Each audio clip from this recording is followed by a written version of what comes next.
mengisi kemerdekaan tidak saja dengan kita melakukan tanggung jawab kerja, tapi ada banyak hal lain yang juga perlu menjadi bagian kita. Salah satunya adalah menciptakan sebuah kondisi yang kondusif betul.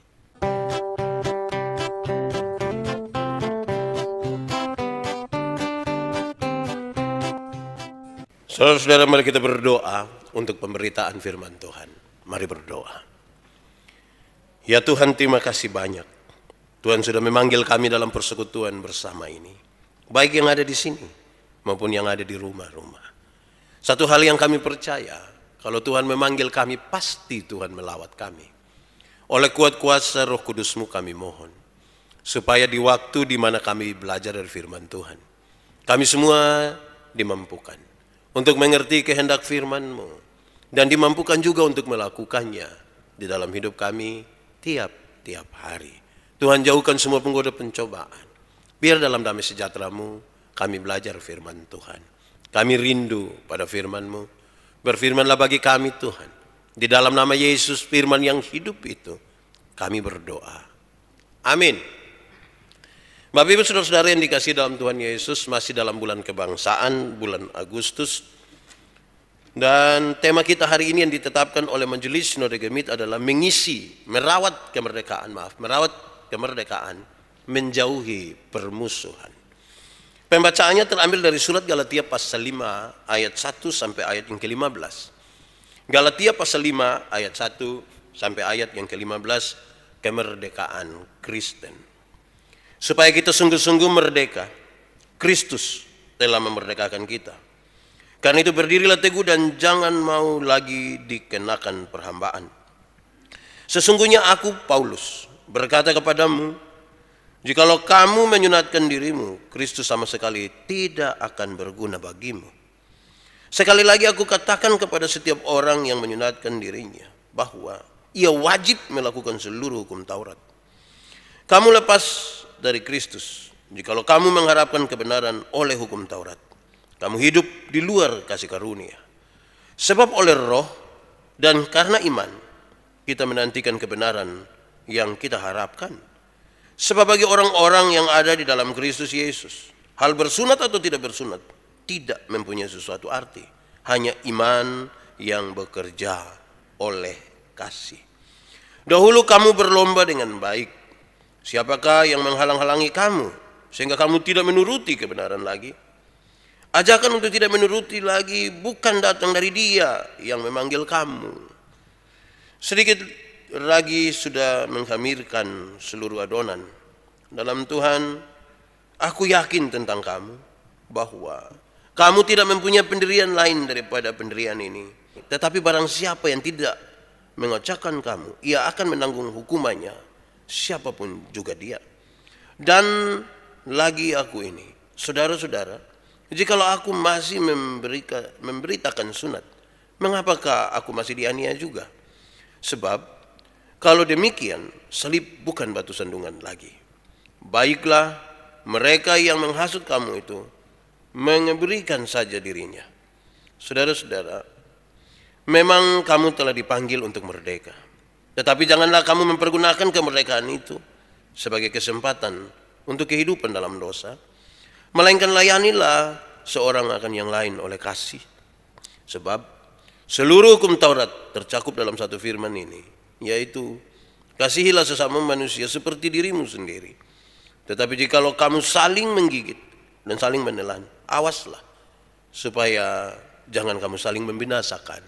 Demikian firman Tuhan. Berbahagia setiap orang yang mendengar firman, memelihara dan melakukan dalam hidup setiap hari. Shalom. Selamat pagi buat kita semua. Mengisi kemerdekaan tidak saja dengan kita melakukan tanggung jawab kerja, tapi ada banyak hal lain yang juga perlu menjadi bagian kita. Salah satunya adalah menciptakan sebuah kondisi yang kondusif betul, supaya orang bekerja dengan baik, supaya orang beraktivitas dengan baik. Dan salah satu kondisi itu adalah jauhilah permusuhan. Mesti damai, mesti baik, mesti aman-aman. Itu bukan saja supaya kita bisa bekerja dengan baik, tetapi itu sekaligus mencerminkan kasih. Permusuhan. Tema kita ini kan bicara tentang merawat kemerdekaan itu menjauhi permusuhan. Kalau kita taruh perhatian pada kata ini, permusuhan. Kata dasarnya musuh. Saudara ada musuh kok. Coba renungkan sedikit. Saudara ada musuh. Kita ada musuh kok. Pak Pendeta, saya tidak ada musuh. Tapi saya ini dimusuhi. Tidak bisa saja. Atau memang saya benar-benar ada musuh. Siapa kita pemusuh? Orang-orang yang terlalu jauh dari kita? Tidak. Dekat mungkin. Di sekitar kita mungkin. Mungkin tetangga kita punya musuh. Mungkin juga ipar-ipar. Mungkin kakak, mungkin adik. Kita bermusuhan. Mari kita renungkan saudara. Kalau memang ada musuh, atau kalau mungkin kita dimusuhi, tolong ingat dulu, dari mana asalnya itu? Kenapa sampai kita bermusuhan? Coba diingat, coba lihat ulang. Kenapa sampai kita kakak adik kok bermusuh? Kenapa kita bertetangga tapi kita bermusuhan? Kenapa saya baik-baik begini? Ini kok masih banyak orang tidak suka saya? Di mana? Saya membayangkan bahwa kalau kita serius ada di situ, berpikir tentang dari mana datangnya itu permusuhan, pasti kita menemukan dia pun jawaban. Jawaban itu bisa saja karena kita, bisa saja memang itu dari orang lain. Tapi paling tidak kita bawa dulu, kita renungkan. Kalau kita sudah sampai di situ, tanya lagi pada diri sendiri. Perasaan kita. Kita perasaan ini bagaimana ketika dimusuhi itu? Tahu bahwa kita dimusuhi, perasaan kita tuh seperti apa? Atau kalau benar-benar ada orang yang kita musuhi dia, itu kita pun perasaan seperti apa? Saudara bayangkan kalau saudara duduk sama-sama dengan orang yang saudara musuhi dia. Katakan yang di samping kiri atau samping kanan itu saudara pemusuh. Coba lihat, coba. Wih. Atau yang ada di depan saudara itu adalah musuh. Bahaya itu. Perasaan seperti apa? Tidak aman, tidak baik. Memang permusuhan itu tidak aman, tidak baik. Saudara-saudara, tiap hari kita berjumpa dengan orang dan musuh-musuh mungkin saja akan selalu ada. Saudara, saya bayangkan saudara-saudara, memang kita jaga diri karena tetap akan ada orang tidak suka kita. Tuhan Yesus yang Tuhan saja tuh masih ada orang tidak suka. Apalagi kita ini. Apalagi saya ini. Tanggal 17 kemarin ada dua hal terjadi di saya. Paling tidak yang saya tahu. Ada banyak hal terjadi, tapi ini yang hanya fokus di yang saya tahu. Kami PR Cina. Sampai di sana ada anak-anak muda banyak. Terus ada Otto Panzer satu. Anak-anak muda ini yang bawa. Terus ada perempuan satu mungkin usia belasan tahun, paling tinggi mungkin 20 tahun. Dia ambil ini Otto, dia gas-gasin.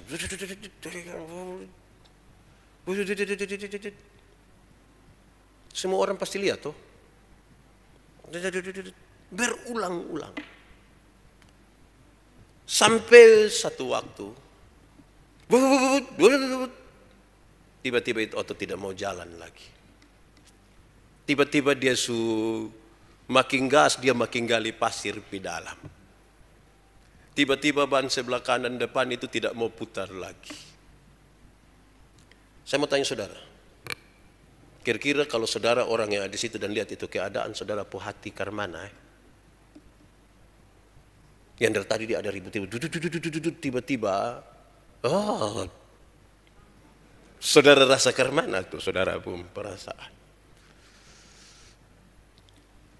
Ya, saudara pikir sendiri, saya tidak mau omong. Saya juga tidak mau kasih tahu, saya punya perasaan. Ada banyak hal tuh bisa bikin kita tuh tidak suka, tidak enak. Kedua, kami pulang. Kira-kira jam 6. Sampai di mau jalan apa ya, di mana? Oemat Nunu kan. So agak gelap begitu. Ada motor dari sana. Tiba-tiba dia pakai batu atau benda keras apa. Dia lempar di saya itu. Bang! Saya rasa ini tidak baik ini. Saya berhenti. Saya tahu kira-kira dia putar kembali mungkin. Jangan tahu dan mungkin lagi. Saya membayangkan orang putar kembali. 2 orang. Sambil lihat dia lari terus. Dia saya kejar. Kejar, dapat. Palang. Lu yang tadi toh. Pas saya kasih turun kaca, lu yang tadi tuh. Orang 2 langsung, tidak apa-apa. Kok tidak, lu tahu tidak. Saya turun begini, terus saya rasa saya marah. Tapi kemudian dia bilang, tidak apa-apa, saya bersumpah tidak apa-apa. Segala macam ngomong, terus sudah selesai masalahnya. Masalahnya adalah sudah kami jalan. Kalau dia bilang tidak tahu, saya mau kemana, kan saya juga tidak punya alasan yang sangat kuat untuk bilang dia juga. Tapi saudara-saudara, saya hanya ingin mengatakan itu untuk kita sadar sesuatu bahwa kita dalam kehidupan yang dekat sekali dengan musuh. Dengan permusuhan. Dengan sejumlah hal yang tidak mengenakan hati. Bahkan dengan orang-orang yang paling dekat dengan kita sekalipun di dalam rumah kita. Dan tanggung jawab Kristiani kita adalah merawat betul-betul supaya jangan sampai permusuhan itu terjadi. Itu penting. Mari saudara-saudara kita lihat teks ini. Sejumlah jemaat di Galatia itu, ternyata mereka sudah tidak lagi percaya kepada Tuhan Yesus Kristus. Mengganti iman percaya mereka itu kepada upacara-upacara keagamaan biasa. Dan mereka berusaha untuk melakukan semua hukum Taurat dengan baik. Bagi mereka kualitasnya ada di situ. Beribadah secara baik. Upacara-upacara keagamaan saja. Dan melakukan hukum-hukum Taurat itu bagi mereka sudah cukup. Tidak usah lagi lah percaya kepada Tuhan Yesus Kristus. Itu kondisi waktu itu. Karena itu Paulus menasihatkan dengan baik. Kalau kamu tidak percaya, kamu tidak menyatakan dirimu percaya dan tinggal di dalam Tuhan Yesus. Kamu sesungguhnya sementara berada di luar dari kasih, di luar daripada kasih karunia. Kamu terasing dari kasih. Kalau kamu terasing dari kasih, maka kamu jauh dari keselamatan. Hal ini sebenarnya ditekankan untuk dipahami bahwa siapa yang tinggal di dalam Kristus itu dia percaya, bukan sekedar percaya kepada Tuhan Yesus Kristus, tetapi dalam iman yang menyelamatkan. Iman yang menyelamatkan di dalam Tuhan Yesus Kristus sebagai juru selamat. Itu mempengaruhinya begitu kuat untuk dia dapat melakukan kasih. Saya ulangi, orang bisa saja melakukan hukum Taurat toh. Kelihatan bahwa memang 10 hukum Taurat dia bisa lakukan. Tetapi yang mau ditegaskan di sini adalah manusia diselamatkan oleh iman. Iman kepada Yesus Kristus juru selamat itu, yang telah membawa keselamatan bagi kita, itu sangat kuat menggoda kita, mengganggu kita, mengarahkan kita untuk melakukan kasih. Yang di dalam kasih itu ada tidak membunuh, tidak mencuri, tidak berzina, dan seterusnya. Beda tuh kalau orang pencuri, orang tidak pencuri, karena dia tahu bahwa pencuri itu tidak baik. Dengan kalau dia pikir kalau pencuri kok kena tangkap, jangan sampai kita pun tangan kena potong. 2 hal yang berbeda.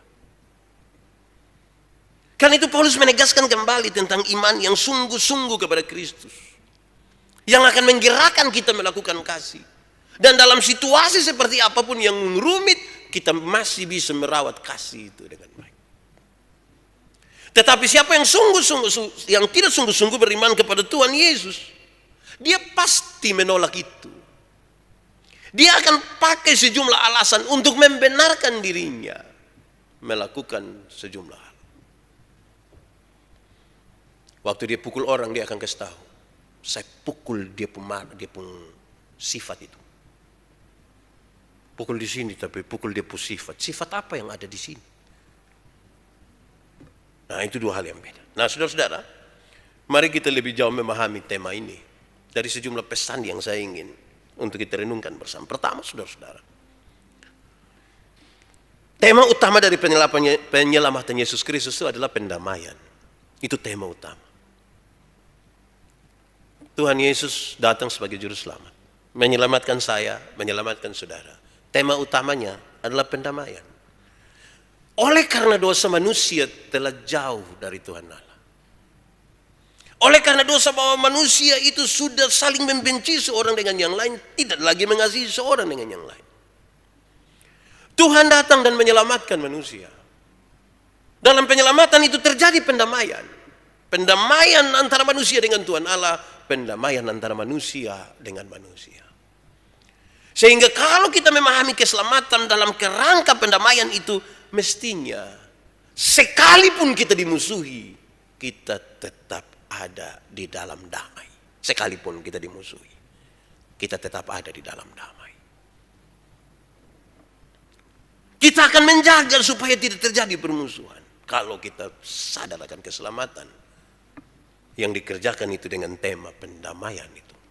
Hal pertama. Kedua, iman Kristen itu sesungguhnya tidak dibangun di atas buku. Iman Kristen itu sebenarnya tidak dibangun di atas Alkitab. Buku ini, buku. Iman Kristen itu dibangun dalam sebuah relasi personal yang kuat antara manusia ini dengan Tuhan. Dan saya ingin menyebutkan relasi itu namanya kasih. Makin dekat seorang suami dengan Tuhan, makin dekat dia dengan istrinya. Makin dekat seorang percaya ini dengan Tuhan Allah, dia makin dekat dengan orang-orang lain. Dan tentunya permusuhan tidak akan ada. Kalau kita membangun iman Kristen itu hanya sekedar hal-hal yang ada di dalam buku, kemungkinan besar dia baru sampai di sini. Paulus merasa sangat penting untuk menyampaikan sesuatu bagi jemaat karena sebuah kondisi di mana mereka saling menggigit, saling bermusuhan. Lama-lama satu saling membinasakan yang lain. Karena itu dia mau membawa orang, bahkan kita semua, untuk memahami satu hal. Iman Kristen tidak dibangun di atas buku. Di atas sebuah relasi sangat personal antara manusia dengan Tuhan, dan sesebut itu kasih. Ketiga, kemerdekaan itu ada dua. Ini kita di bulan kemerdekaan, bulan Agustus. 17 Agustus itu kan kami tinggal di El Tari, jadi kami masih sempat dengar hormat senjata. Saya rasa saudara sudah tidak dengar lagi itu. Kalau kami di Soe dulu itu ada kiri kanan kiri, ada panjat pinang, hadiah utama kompor. Bagus tuh. Sekarang kan itu semua sudah tidak ada.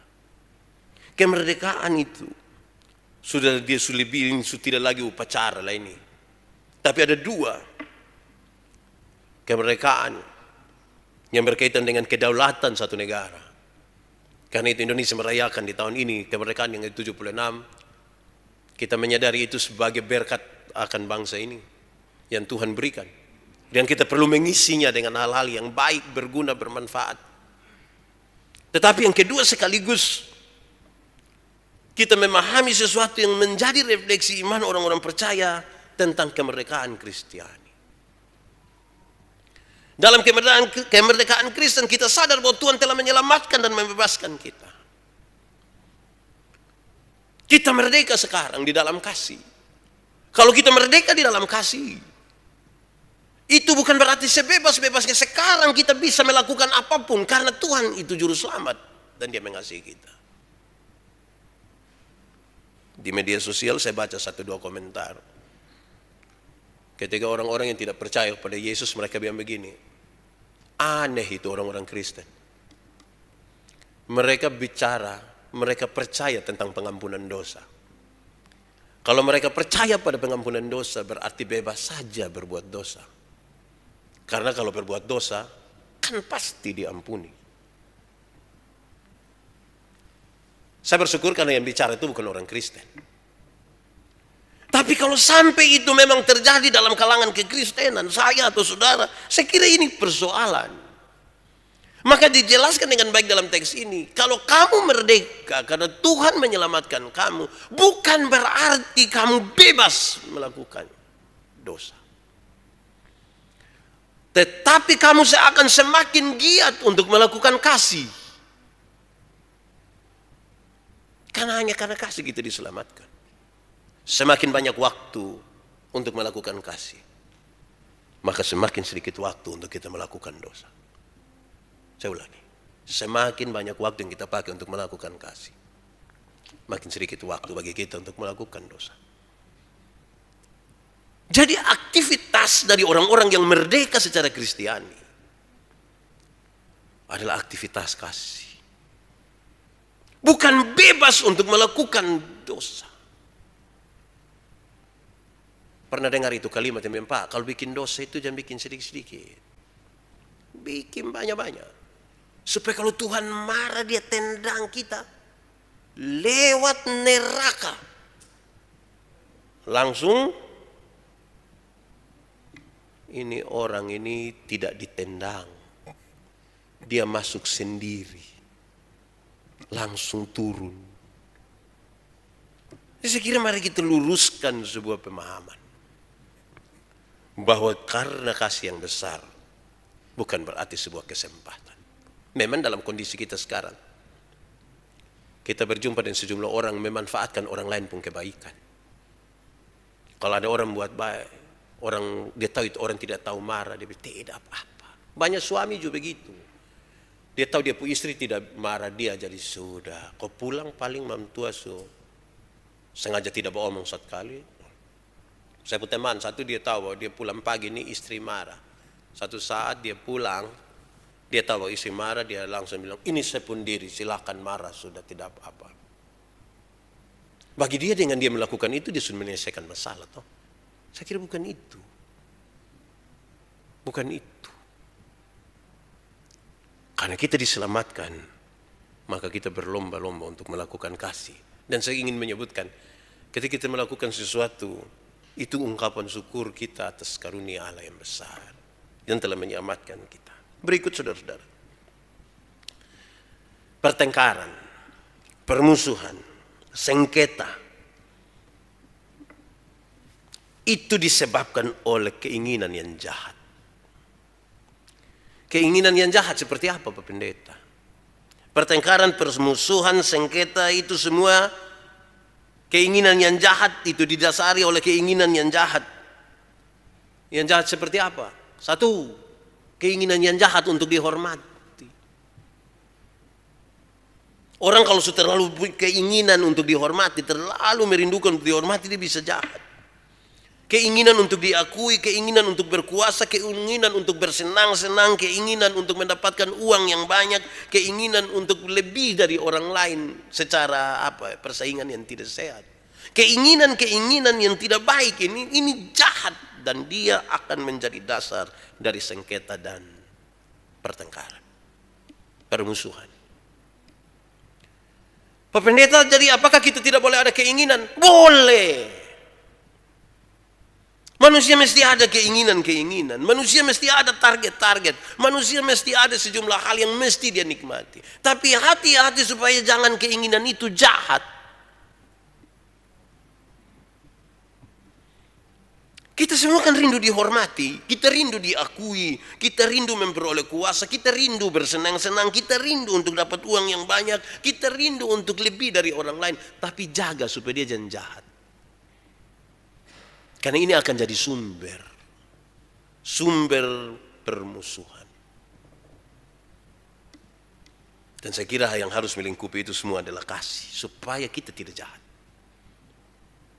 Kalau tidak kita jahat. Pemuasan keinginan yang mementingkan diri sendiri akan kita taruh lebih tinggi dari kehendak Allah atas diri kita. Nah, kita ingin untuk memenuhi keinginan-keinginan tadi itu. Kalau sudah terlalu tinggi, dia sudah melebihi kehendak Allah, akan jadi masalah. Permusuhan akan jadi di situ. Permusuhan. Kadang-kadang saudara-saudara, kalau kita tidak mengelola ini dengan baik, kita bisa membenarkan banyak sekali tindakan kita dengan argumentasi yang masuk akal. Untuk membenarkan bahwa manusia ini memang punya keinginan-keinginan ini, dan keinginan itu sangat kuat. Keinginan-keinginan itu yang akan membuat seseorang merasa aman. Dia bilang, Pak, kalau saya sibuk dan saya pun kerjaan ini, Pak, saya tidak pikir memang yang hal-hal yang tidak baik. Ya, tapi jangan sibuk dengan kerja sampai lupa pikir sama istri. Pulang istri omong sedikit, dia bilang, kok saya kerja ini untuk siapa? Saya kerja ini kan untuk Mato. Sampai gagah-gagah begini, bagaya-bagaya, pi foto lagi, tidak undang saya. Jadi jangan sampai kita taruh keinginan kita terlalu tinggi melebihi apa yang menjadi kehendak Allah. Lantas kemudian kita membenarkan bahwa ini memang saya lakukan, ini yang benar. Karena ada pemuasan keinginan yang mementingkan diri sendiri. Terlalu kuat. Saudara-saudara, renungkanlah.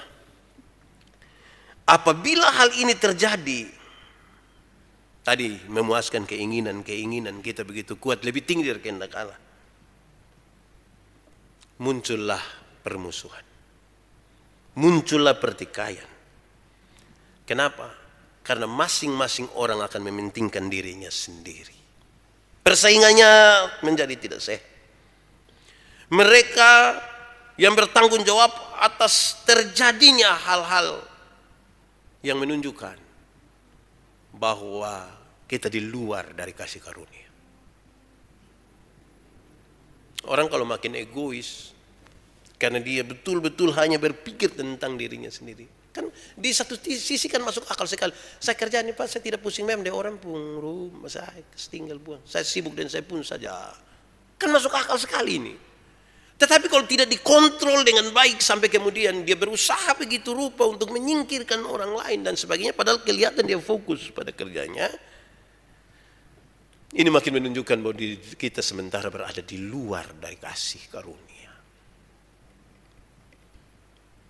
Kita boleh bekerja, ada pekerjaan yang bersama-sama, ada bekerja yang sendiri-sendiri.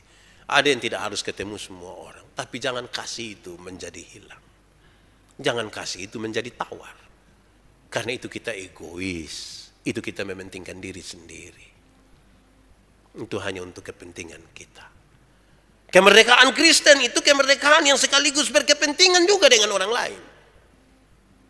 Tidak sekedar bagi diri sendiri. Berikut saudara-saudara. Berhati-hatilah sebab orang-orang yang tinggal di luar dari kasih karunia, mereka bermusuhan. Bermusuhan dengan Tuhan Allah. Bisa kok Pak, ada orang bermusuhan dengan Tuhan Allah. Ada. Paling tidak digambarkan dalam dua hal. Orang yang bermusuhan dengan Tuhan Allah itu satu, dia tidak mau mengikuti perintah Tuhan. Yang kedua, orang yang bermusuhan dengan Tuhan Allah itu, dia sementara mungkin kecewa dengan Tuhan. Tidak mau lagi. Berdoa buat apa? Untuk apa? Bicara tentang Tuhan itu sesuatu yang menjengkelkan. Berhenti bicara. Ketika orang mau bicara tentang Tuhan, saya ketemu sejumlah orang yang dalam situasi tertekan oleh pekerjaan, oleh segala macam, ada masalah buruk di dalam rumah tangga. Itu baru lihat pendeta datang, ini tertawa mau firman apalah yang mau omong ke kita. Dia jenuh, dia tidak suka memang. Coba kita renungkan, jangan sampai kita juga jenuh dengan firman. Kita tidak ada kerinduan bermusuhan dengan Allah. Jangan-jangan kemudian kita sungguhnya bermusuhan. Berikut, Ada orang yang di luar dari kasih karunia itu dia bermusuhan dengan manusia. Kalau dengan Tuhan Allah dia berani bermusuhan apalagi dengan manusia.